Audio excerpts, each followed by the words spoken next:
Hi, I'm Megan. I'm Colin. And we are the hosts of Pet Sitter Confessional, an open and honest discussion about life as a pet sitter. Today we are brought to you by Pet Sitters Associates and our stupendous Patreon members like Mary, Devin, Kevin, Liz, Kylie, Julie, and Holly. These people help to support the show by giving a few dollars of their hard-earned pet sitting and dog walking money every month, and we just are so thankful for them. Yeah, if you want to learn more about that or other ways to support the show, go to petsitterconfessional.com/support. So we love getting your pet sitting and dog walking tips. And listener Savannah wrote in with this one. And she has two tips about things that she keeps in the back of her car. The first one was a toolkit with things like hammers, screwdrivers, pliers, etc. And she writes, in case I need to use any of those items to help turn off something in the house or if she can't find their tools. So if a fire alarm is chirping, sometimes you need a Phillips head or a hammer or pliers to turn off a faucet or a spigot. And she also keeps a portable air compressor for things like tires in case they go flat or are low in the middle of the day and you don't have time to go to a gas station or service station to find those. It basically plugs into the cigarette lighter and can measure and inflate your tire to the exact pressure that you set it to. And she was even kind enough to include a link in her submission. So we will have that link to the tire inflator in our show notes so you can go and click and get right to that. And we actually had a question last week on what exactly are the show notes. I hear you guys mention links and things, resources in your episodes. Where do I actually go to find those? And it's going to be based off of the exact podcast player that you listen to. But generally, they are, when you click on the episode and you scroll down, you'll be able to see more of the description of exactly what the episode is about and the links that you can click on. Yeah, unfortunately, a lot of podcast players are really bad at surfacing or showing the show notes. So if you're an Apple Podcast or even if you're in Spotify, once you click play on an episode, it's going to show the album art and show that it's progressing and the sound's going forward. If you scroll up, it might not look like you can scroll up. If you can scroll up, you may even try swiping left or swiping right to see more information or doing more things with that particular episode. And then as always, you can go to our website, petsitterconfessional.com/episodes to see all of our episodes with complete show notes and transcripts right there for you. All 380. So if you don't like listening, you'd rather read, you can go to our website and read it there. Speaking of tools, though, as a business owner, you need the right tools to get the job done. And so Savannah's tip was really timely because today we are going to talk about the Pet Business Owner Toolbox because this job is multifaceted. We joke that our full-time job is just running the business side and our part-time gig is the actual pet care because, as you know, there is a lot more to this than just puppy cuddles and kitty kisses. There are all of the admin things and all of the other aspects of the pet care, the home care, everything that you don't normally think of when you get into this business, but here we are. So what tools do you need to be successful? Let's open the toolbox and see. And the first one is a business plan. We didn't have any plan when we started this almost 12 years ago. And I think that is a lot of pet sitters as well. We don't often make the plan and then go out and search for pet care.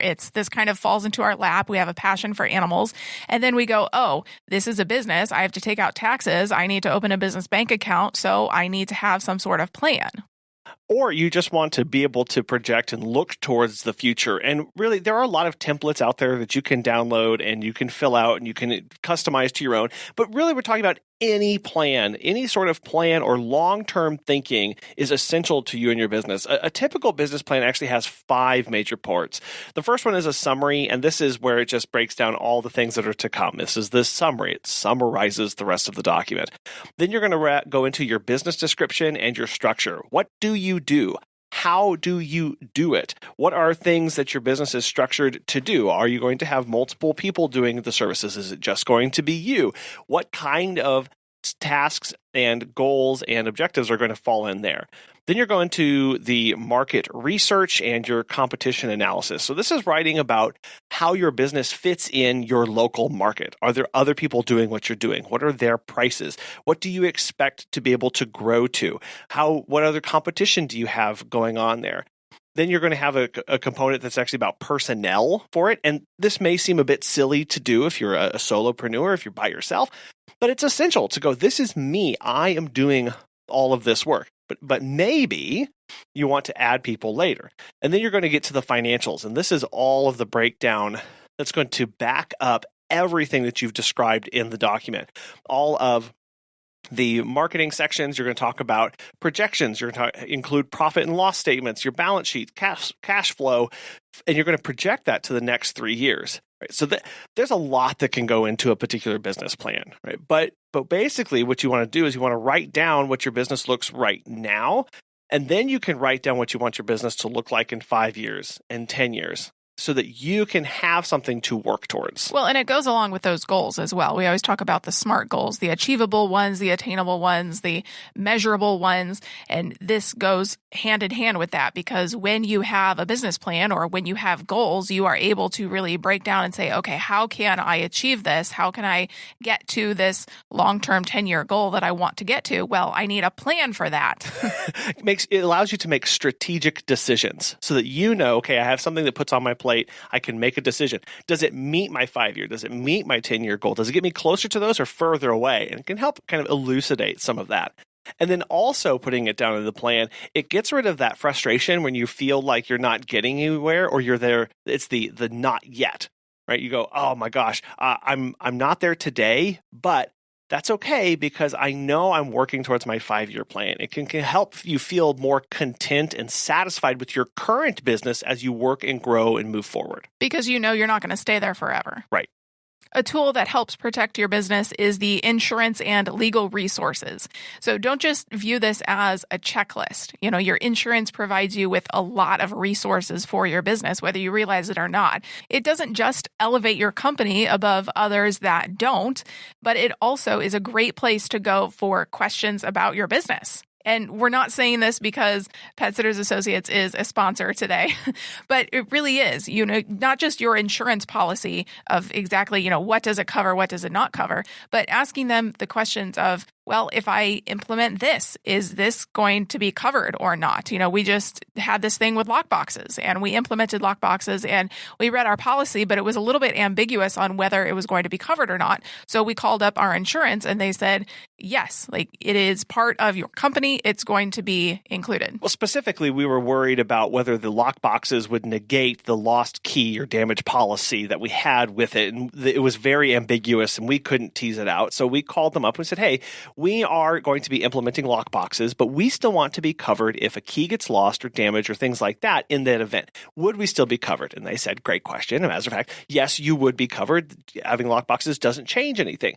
Now, it didn't change anything for our business, but it still allowed us to know and be more clear and sure about how we wanted to operate. And that's really what this is yes, just having insurance is one thing, but using them, going them for advice, for understanding what you're covered for, what your coverages is going to help you decide and design a business that is actually robust and protected. And you're more confident in that as well. Well, and then truthfully, when you go to a meet and greet and your client, this has probably never happened to you because it's never happened to us, but a client goes, you know, are you insured? Will your insurance cover XYZ if this happens? And, you know, not many clients think of that. That is true. But some may go, you know, I want to make sure that I'm hiring well. It's a person that's coming into my home. Are you properly protected so that I don't take a hit on my homeowners or whatever it is? Well, and that's another thing of we say we're insured, but we don't brag about it enough to potential clients or during the meet and greet.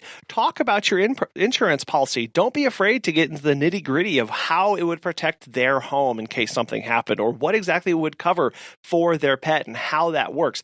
And you are only able to do that and communicate that if you fully understand what you have. Now, I will say that the more you understand about your insurance policy, it also means that you will have fewer and fewer excuses because saying things like, oh, I can't do that because my insurance doesn't let me. Well, somebody may call you out on that one day. And if you don't know what your insurance policy says, you may be standing there with egg on your face, realizing that you've been saying something for years, but it's actually not true. So read through the policy, but don't just stop there. Go to whoever is providing it for you and ask good questions. Explain, this is how I operate my business. This is what I implement. These are my policies. Am I covered for that? Is that okay for me to do? And they will tell you, and then you are more confident. We talk about this next tool, I feel like all the time on every episode, knowing your numbers.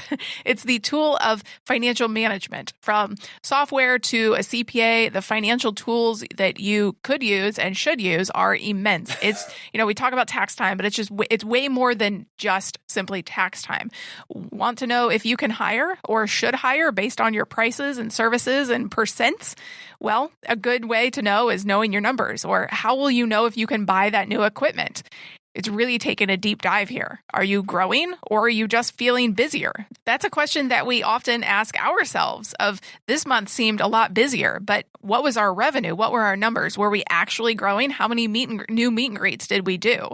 Or did it just feel busier? There are so many different metrics that you can pull from, but it all starts with having and tracking that financial data in some way, whether that's with QuickBooks, whether that's with waveapps.com, which is free, or some other metric, whether you just do it in an Excel spreadsheet, or you have a CPA so you can go to them. And when we talk about comparing metrics, you're just going and asking questions about your business.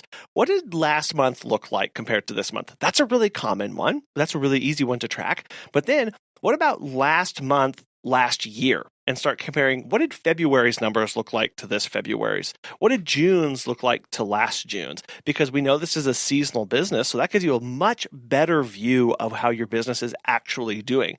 And then you can start putting some things on top of that and going, well, I actually did fewer visits, but I made more money. Why was that? Well, did I raise my prices? Did I have more people with multiple pets? Or did I have a surcharge? Or however you start to break that down. But the financial management tools allow you to dive into your business and ask really good, pertinent questions so that you can run a really strong business. Another tool that's going to make you have a really strong business is the scheduling and organization tools in your toolbox.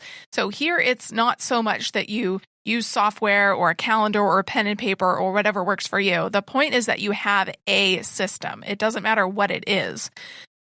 Truly. I mean, if it works for you, then keep going with it. If it makes your business more efficient, then keep going with it. If you know for sure that you will never, ever, ever miss a visit anytime ever and you do pen and paper, go for it. Right. What happens, after somebody contacts you for service? Where does that information go? How do you make sure you don't lose track of their notes? Your ability to reliably schedule and remain organized will be one of the most singular superpowers that you can have as a business owner, and one of the best tools as well.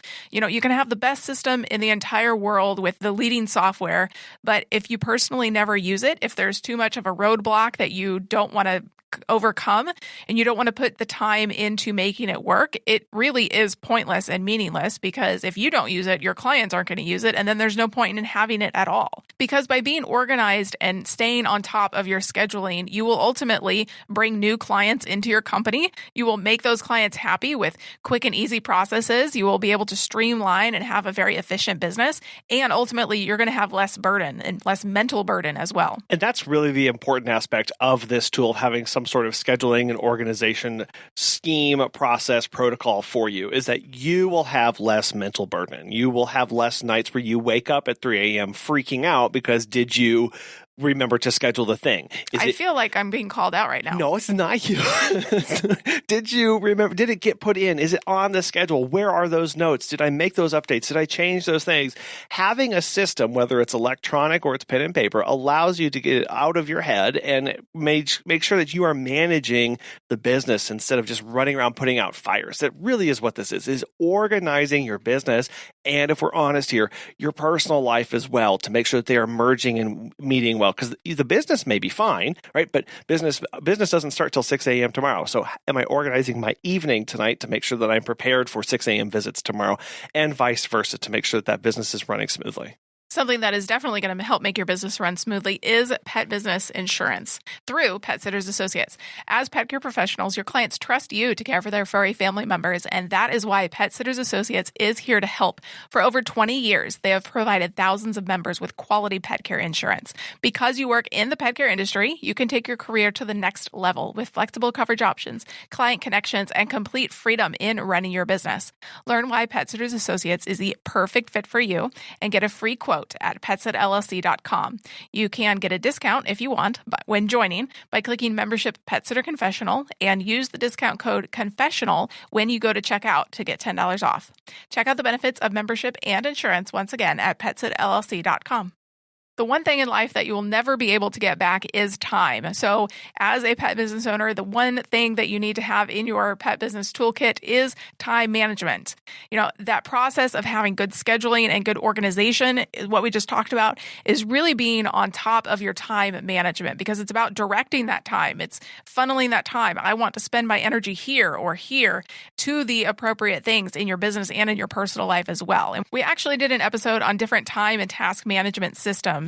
If you want to go back and listen to that, it's episode 376. Yeah, and time management here, you can think of this from multiple aspects of how do I manage my time as my personal level? How do I manage my time in my business, making sure that I'm dedicating enough time to conduct visits while also reserving and setting aside time so that I can run the actual business? Again, that joke that we said at the beginning of my full-time job is running the business. My part-time job is the pet care because that's what it feels like most days. But you have to separate that out. You have to dedicate that kind of time. And then you have time for things like time management in the actual visits itself. If you are not managing your time while you are conducting the visit, doing the walk, staying at the home, you are not using your time appropriately and you're not being the best, most efficient, best representation of yourself and bringing the best care possible. So really taking the time to plan your time is going to allow you to use it the most efficiently. And part of that time is dedicating it to personal and professional development. Who doesn't love learning and growing? Hopefully that's why you're here listening to the podcast, is listening to other pet business owners and their stories and their struggles and how they overcame them. But ultimately, as a business owner, you must continue to hone your craft, try new things, go to conferences, read books. That's super important. Experiment with things in your business. We talked about that a few times on the podcast of starting small with experiments and knowing and gaining confidence. And so you can do bigger and bigger things in your business. Taking new information in, particularly from other people, even outside of the industry, really allows you to adapt that information to how you operate and how you stay ahead of the curve. Because when you develop yourself, you're going to continue to grow your skills, the personal skills, the professional skills, and ones that you can use in managing your staff or dealing with client issues, or like we just talked about, time management and organization. Ultimately, this is essential for the pet business owner toolbox because when we stop learning, we stop growing, we stop being able to change and adapt with what our clients are expecting, what the market is demanding, and our business falters as a result. And a lot of times we fall out of love with our business because it's not fresh with us and it grows stale, and we stop wanting to invest and pour our energies into it because we get distracted by other things. So when you learn, when you grow, when you adapt, your business stays fresh. Your business stays connected with the clients that need you. It continues to grow and expand and meet people's needs in new ways. And as a business owner, when you develop yourself professionally, you are bringing in new skills to enhance the client experience. You stay on top of the latest practices in websites or in marketing or in social media or in creative manners.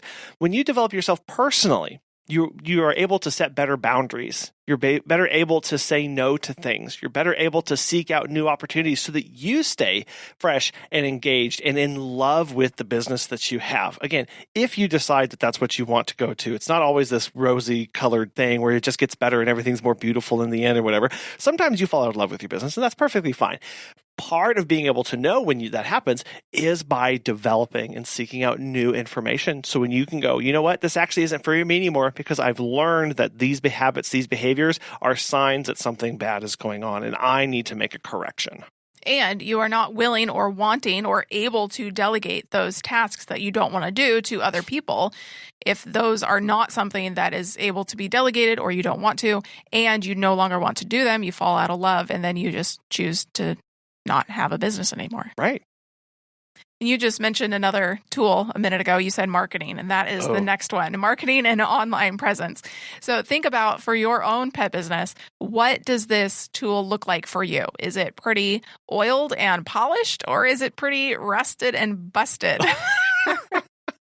It's the one where we usually start off with a lot of gusto and zazz, and we are energetic about it. We love posting cute pet to social media and getting our website with the right wording and our Google My Business and our flyers and our marketing and events and all these things that we can do. And it feels very sparkly and awesome. But then it starts to fade a little bit. We can get distracted or we start nitpicking little things. And then we start to get drugged down in the mundane tasks of things. And it doesn't seem as bright and shiny anymore. So think about it this way. Your marketing and online presence is really a highly detailed and customized tool for your business. Some people may not even have this tool in their toolbox at all yet. We know several like that. Some people don't have a website. Some people don't have a Facebook. It's really all about what you make it for your business and the clients that you want to go after and how you want to serve them. Right. While others may have a whole suite range of options from this tools that they use every single day. And so they don't just have one tool here. They've got 14 different ones and they're all from different manufacturers and whatever. So I'm stretching the analogy here of Toolbox, but whatever. Like it's highly adaptable to your company and what you want to do. It's everything from word of mouth, flyers and mailers and business cards to that website, Google Business, social media, and targeted ads that you can do. Just speaking of targeted ads, we actually spoke with an ad manager about our business, about what options we would have. And he said something that's actually really creepy to me. He said that we could pay for targeted ads to go to people who visited a specific address.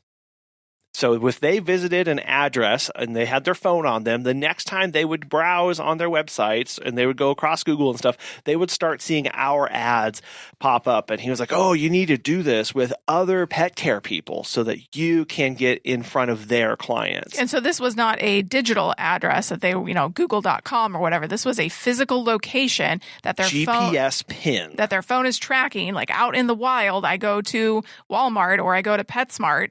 Their phone is tracking them, and then we could target those people that go to our local pet store. Yeah. It was really gross and very, very creepy, right? It really made me feel highly uncomfortable. Well, and I think the point that you were trying to speak there of the highly creepy, not the fact that people go to PetSmart. No.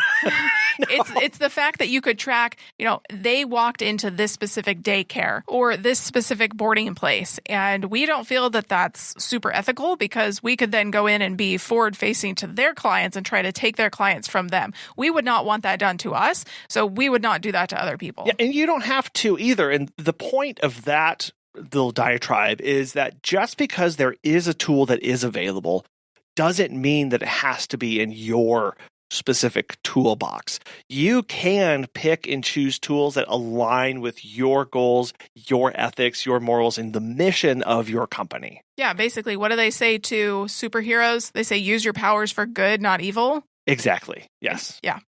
So the next one is the pet business owner mindset. We talked about this too. It's a tool that you need to have because your mindset matters. It drives you to tackle problems and how you celebrate successes, the good and the bad, the wins and the losses. One aspect of this is emotional intelligence. And you talked with Wayne Hartley all about this on an episode titled Emotional Intelligence with Wayne Hartley. Yeah, we'll have that in the show notes too. Yeah. Emotional intelligence is the ability to recognize and understand and manage and ultimately utilize your own or others' emotions effectively. It really has 4 parts here. It's self-awareness. It's being aware of you and how you operate and asking yourself the deep questions, the hard questions.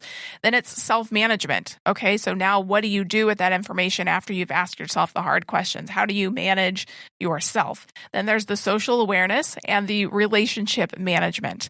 So emotional intelligence is crucial in our personal and professional life because it helps us to individualize things and to navigate these complex social situations while also maintaining positive relationships and then making better decisions, better personal decisions, and then better business decisions because our person is in a better mindset. so we are able to make better choices. And this gets back to that mindset, because having a good emotional intelligence helps you. It helps you in a lot of ways, but just two that we wanted to touch on. The first one was it helps you be a better leader, helps you improve your leadership, because business owners with a high emotional intelligence, can actually understand and manage their own emotions, as well as empathizing with others around them. Which is very important when you have staff, because they have feelings too. They are people, and you want to be able to, again, empathize with them, saying, I understand this, but,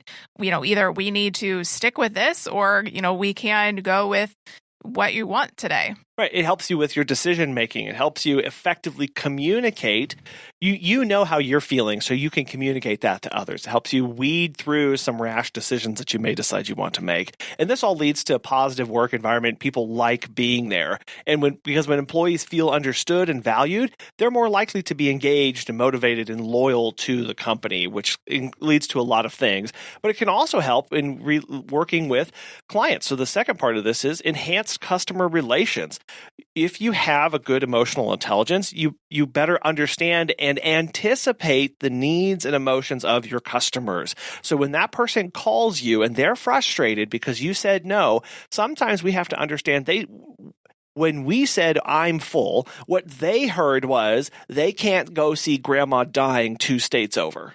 That's what they heard. That's where this social awareness comes in, where now we are talking at 2 different emotional levels for this. For you, it's a simple business decision. For them, it's their ability to say goodbye to their grandma. And not that we should allow it to sway or allow it to alter us or our decisions or change our boundaries, but being aware of that helps us as we talk to that person and allow us to empathize with them in that moment. And it makes it easier for us to put ourselves in their shoes and say, okay, they responded because XYZ. Yeah. They responded emotionally because they couldn't go see grandma dying. They had to stay home because they were last minute, I couldn't accommodate, or whatever the case may be. But you are able to better say, okay, I understand the full picture.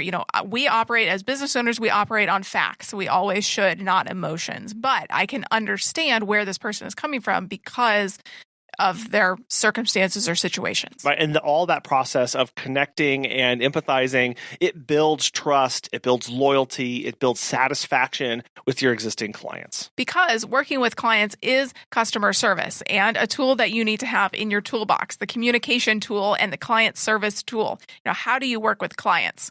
I know many people prefer pets more than humans, and that's a question that is an immediate red flag when somebody applies to work for us, because the humans pay the bills. You have to have some sort of empathy, some sort of human communication ability to do this job. Even if you never see another human, you are still sending updates to clients. You are still in communication with them in some form. Yeah, we like it or not, you are in a customer service industry, which means we need to service and attend to the customer. And this includes understanding how you are going to do things like handle conflicts. Right? Do you have policies that you can point to and stand behind? How do you communicate with your clients? You get to decide that, but you have to understand that while we may think texting or email is enough, and it usually is in most scenarios, some people love phone calls. When would you make a phone call? Is that ever in your decision-making process? Because if you expect a high level of communication from your clients when changes come up, are you doing the same? Are you leading by example? Are you setting that tone for your clients, for your staff in that, and treating them well through that process? Because this is where we do start to truly, when we treat our customers well, it's true, gaining a new client is way more costly than preserving an old one in most cases. So same with staff. Yes, very true. So you have to figure out and go, okay, how do I keep these people? How do I make them part of my company? How do I build that trust, build that loyalty, build that commitment?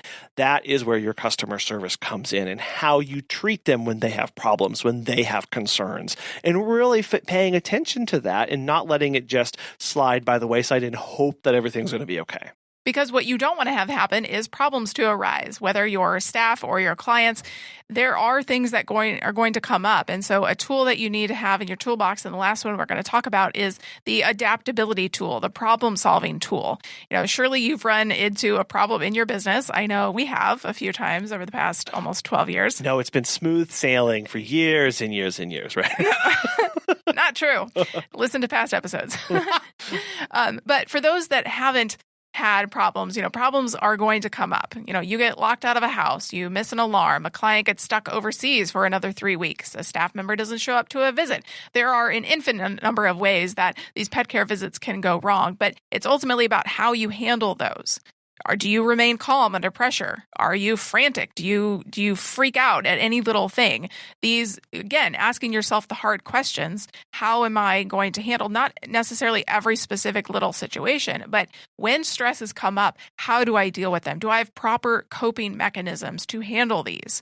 The key to problem solving is having the right mindset. So when we get locked down in fear, that's not going to help us. It isn't going to get us anywhere. Yeah, what does Arden Moore say? She says, I give you permission to freak out later. Right?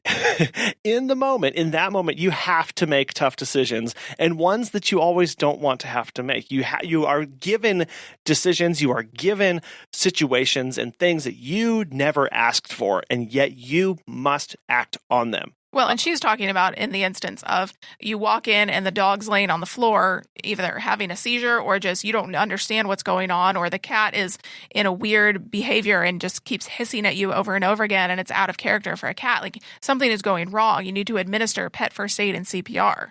Right. But so for you Lord of the Rings fans out there, remember when Frodo turns to Gandalf and he says, I wish the ring had never come to me. I wish none of this had happened. And what does Gandalf say? I have no idea.